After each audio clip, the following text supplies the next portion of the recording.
বন্ধুরা, আমি আজকে যে স্ন্যাক্সটা তৈরি করব, সত্যি সেটা দোকানেও পাওয়া যায় আর বাড়িতেও নিজেরা তৈরি করে খাওয়া যায়।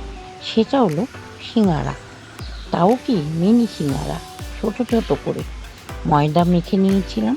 কালো জিরা দিয়ে, তেল দিয়ে, লবণ দিয়ে, ময়দা ময়ান দিয়ে, তারপর ময়দা মেখে নিয়ে ডো বের করে বেলে নিয়ে মাঝখান দিয়ে কেটে সিঙাড়ার আকারে তৈরি করে ওদিকে আমি আলুর তরকারি করে নিয়েছিলাম।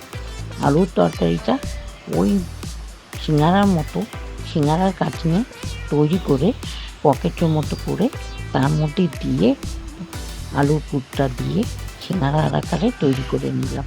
আর তার সাথে আমি একটা আরেকটা স্ন্যাক্স মানে নিমকি, তিনটে নিমকিও করলাম তার সাথে।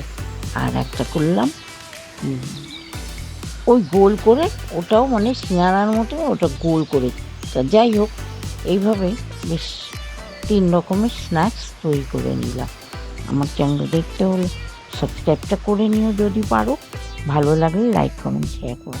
আজকের মতো রাখি, টাটা, বাই বাই।